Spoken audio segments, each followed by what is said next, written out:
ಯಾವುದೋ ಒಂದು ರೋಗ ಇಲ್ಲದೆಯೇ ಅದು ಇದೆ, ತನಗೆ ಬಂದಿದೆ ಎಂದು ಭಾವಿಸಿಕೊಂಡು ಹೆದರುವುದು, ಖಿನ್ನನಾಗುವುದು, ಒಂದು ಹೆಜ್ಜೆ ಮುಂದೆ ಹೋಗಿ ಸ್ವವೈದ್ಯಕೀಯಕ್ಕೆ ಕೈ ಹಾಕುವುದು, ಇವೆಲ್ಲ ರೋಗ ಭಯದ ವಿವಿಧ ರೂಪಗಳು.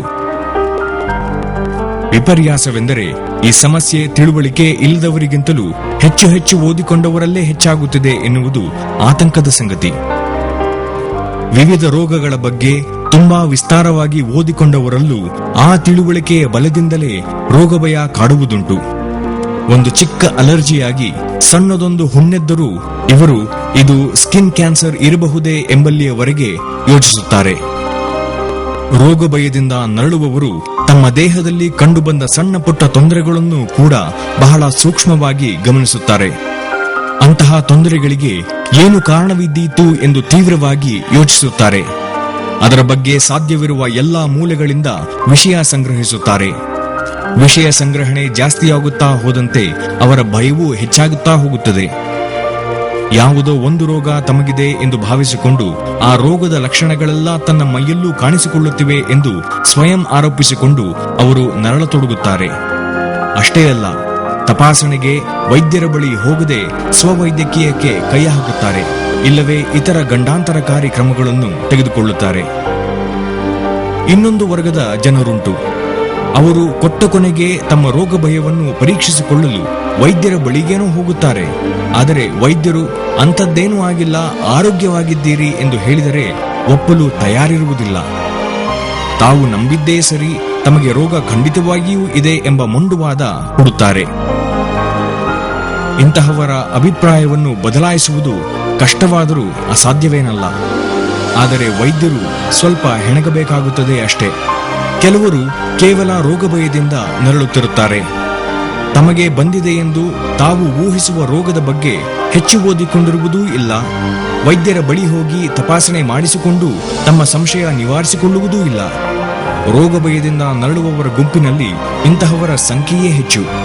ಇದು ಮುಖ್ಯವಾಗಿ 2 ತೊಂದರೆಗಳನ್ನು ತಂದೊಡ್ಡಬಹುದು. ಒಂದು, ರೋಗ ಭಯದಿಂದ ಮಾನಸಿಕ ಅಶಾಂತಿ, ಪ್ರಕ್ಷುಬ್ಧತೆ, ಗೊಂದಲ, ನರಳಾಟ. ರೋಗವಿಲ್ಲದೆಯೂ ರೋಗವಿದೆಯೆಂದೇ ಭಾವಿಸಿ ರೋಗಿಯಾಗುವ ಸಮಸ್ಯೆ. ಎರಡನೆಯದು, ಯಾವುದೋ ಗಂಭೀರ ಕಾಯಿಲೆಯ ಅರಿವಿಲ್ಲದೆ ಇನ್ನೊಂದು ಸಣ್ಣ ಪುಟ್ಟ ಕಾಯಿಲೆಯ ಬಗ್ಗೆ ಚಿಂತಿಸುತ್ತಾ ಮುಖ್ಯ ಸಮಸ್ಯೆಯ ಅವಗಣನೆ. ಉದಾಹರಣೆಗೆ, ಒಬ್ಬ ವ್ಯಕ್ತಿಗೆ ಪದೇ ಪದೇ ಸುಸ್ತಾಗುತ್ತಿದ್ದರೆ ಆತ ಇದು ರಕ್ತದೊತ್ತಡದ ಸಮಸ್ಯೆ ಇರಬಹುದೆಂದು ಉಪ್ಪು ಸೇವಿಸುವುದನ್ನು ಕಮ್ಮಿ ಮಾಡಿಯಾನು. ಆದರೆ ನಿತ್ರಾಣಕ್ಕೆ ಹೃದಯದಲ್ಲಿ ಸಣ್ಣ ರಂಧ್ರವಿರುವುದೇ ಕಾರಣ ಎಂದಾದರೆ ಉಪ್ಪಿನ ನಿಯಂತ್ರಣದಿಂದ ಪರಿಹಾರ ಸಾಧ್ಯವಿಲ್ಲ. ಸರಿಯಾದ ಚಿಕಿತ್ಸೆ ನೀಡಿ ರಂಧ್ರವನ್ನು ಮುಚ್ಚಿಸುವುದೇ ಸರಿಯಾದ ಪರಿಹಾರ. ರೋಗ ಭಯ ನಮ್ಮನ್ನು ದಾರಿ ತಪ್ಪಿಸುತ್ತದೆ. ನಮ್ಮಲ್ಲಿ ಇಲ್ಲದ ಭಯ, ತಲ್ಲಣ, ತಳಮಳಗಳನ್ನು ಹುಟ್ಟಿಹಾಕುತ್ತದೆ. ತಪ್ಪು ವೈದ್ಯಕೀಯ ಮಾಡಿಕೊಳ್ಳುವಂತೆ ನಮ್ಮನ್ನು ಪ್ರೇರೇಪಿಸುತ್ತದೆ. ಕೆಲವು ಬಾರಿ ನಮ್ಮನ್ನು ಜೀವನ್ಮರಣ ಹೋರಾಟದಂತಹ ಗಂಭೀರ ಸ್ಥಿತಿಯೆಡೆಗೂ ತೆಗೆದುಕೊಂಡು ಹೋಗಬಹುದು. ಏನು ಮಾಡಬೇಕು? ರೋಗ ಭಯ ಬಿಡಿ. ನಿಮಗೆ ಯಾವುದಾದರೂ ರೋಗ ಇದೆ ಎಂದು ಅನ್ನಿಸಿದರೆ ಒಳ್ಳೆಯ ಆರೋಗ್ಯ ಪುಸ್ತಕಗಳಿಂದ ಮಾಹಿತಿ ಪಡೆದುಕೊಳ್ಳುವುದೇನೂ ತಪ್ಪಲ್ಲ. ಆದರೆ ಒಬ್ಬ ಒಳ್ಳೆಯ ವೈದ್ಯ ಒಳ್ಳೆಯ ಪುಸ್ತಕಕ್ಕಿಂತಲೂ ಶ್ರೇಷ್ಠ, ಹೆಚ್ಚಿನ ಸಹಾಯ ಮಾಡಬಲ್ಲ ಎನ್ನುವುದನ್ನು ನೆನಪಿನಲ್ಲಿಡಿ. ರೋಗದ ಬಗ್ಗೆ ಸಮಸ್ತ ಮಾಹಿತಿಯನ್ನು ಕಲೆ ಹಾಕಿ ಗೊಂದಲದಲ್ಲಿ ಬೀಳಬೇಡಿ. ಮಾಹಿತಿ ಕಲೆ ಹಾಕಿದಾಕ್ಷಣ ನೀವೇ ಡಾಕ್ಟರ್ ಆದಿರೆಂದು ಭಾವಿಸುವುದು ತಪ್ಪು. ಒಂದು ಸಣ್ಣ ತಪಾಸಣೆ ಅನೇಕ ದಿನ, ವಾರಗಳ ಅನವಶ್ಯಕ ಗೊಂದಲಗಳಿಗೆ, ತಲೆನೋವಿಗೆ ಉತ್ತರ ಕೊಡಬಲ್ಲದು. ಸುಮ್ಮನೆ ಕೂತು ಕೊರಗುವುದಕ್ಕಿಂತ ಒಂದು ಸಲ ತಪಾಸಣೆ ಮಾಡಿಸಿಕೊಂಡು ರೋಗ ಇದೆಯೇ ಇಲ್ಲವೇ ಎಂಬುದನ್ನು ಖಚಿತಪಡಿಸಿಕೊಳ್ಳಿ. ನಿಮ್ಮ ಊಹೆಯಂತೆ ರೋಗ ಪತ್ತೆಯಾದರೆ ಅದರ ಬಗ್ಗೆ ಇನ್ನಷ್ಟು ಹೆಚ್ಚು ಕೊರಗುತ್ತಾ ಕೂರಬೇಡಿ. ರೋಗ ನಿಧಾನದ ಬಗ್ಗೆ, ಪರಿಹಾರದ ಬಗ್ಗೆ, ಚಿಕಿತ್ಸೆಯ ಬಗ್ಗೆ ಯೋಚಿಸಿ. ಹುಟ್ಟಿನಿಂದ ಸಾವಿನವರೆಗೆ ಕೇವಲ ಆರೋಗ್ಯವಂತರಾಗೇ ಇರಲು ಯಾವ ಮಹಾತ್ಮನಿಂದಲೂ ಸಾಧ್ಯವಿಲ್ಲ.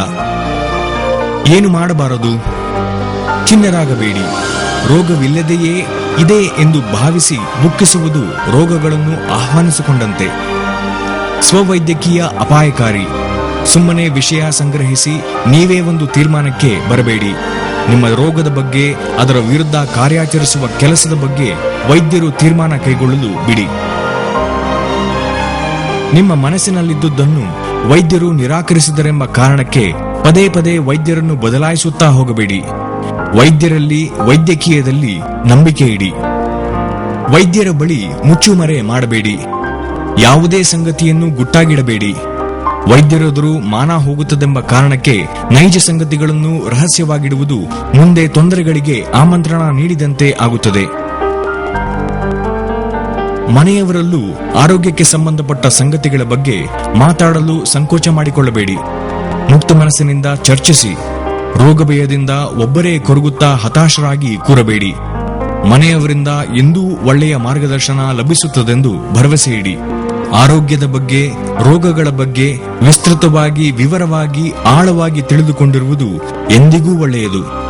ಆದರೆ ಅದು ನಮ್ಮನ್ನು ರೋಗಗಳಿಂದ ರಕ್ಷಿಸುವ ಎಚ್ಚರಿಕೆಯ ಗಂಟೆಯಂತೆ ಕೆಲಸ ಮಾಡಬೇಕೇ ಹೊರತು ರೋಗ ಭಯ ಹುಟ್ಟಿಸಿ ಬದುಕನ್ನು ರೌರವ ಮಾಡುವ ಚೂರಿ ಆಗಬಾರದು.